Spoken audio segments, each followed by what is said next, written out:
Pedro went deep into the night twice. The first because he was a night owl, and the other because he was a fisherman. The dark night had sunk into the pond, and Pedro, having waded into the water up to his waist, was drawing the fishnet. When it touched the water, his waves whistled as they sank. A dim light, a shiny, cold light, pretended to be a fish. It was gold. Pedro pulled and took the fishnet again and again. But his first catch was a small black and pointed stick.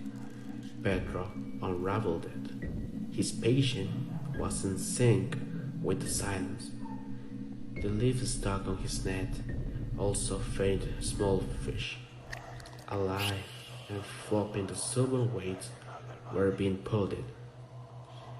A whippoorwill were was singing his song behind the palisade, full of palms of fuscoyolas. Pedro called his helper Natividad Kid. Hey kid, bring me the bag.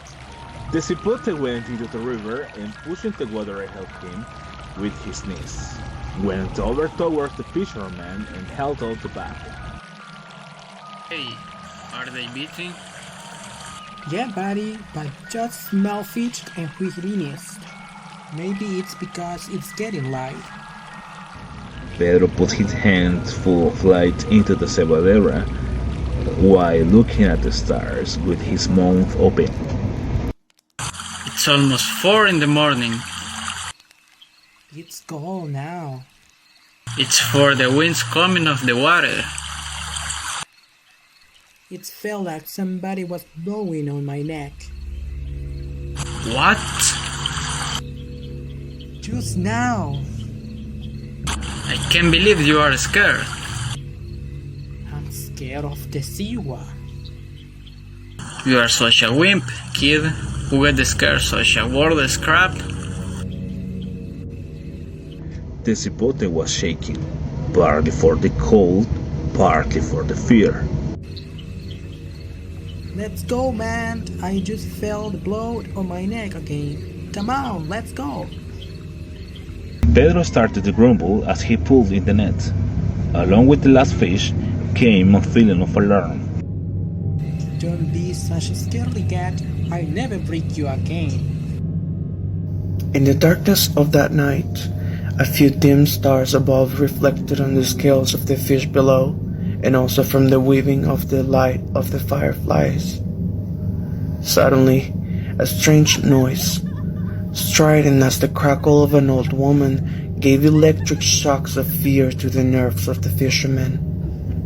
After that everything was silent, the kid, shaking, grabbed Pedro's arm. Holy crap! What was that? Let's get the heck out of here.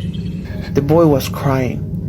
Pedro threw the fish net over his shoulder, grabbed the hat that he had left on the sand, and almost dragging the kid, he bet a retreat up the trail.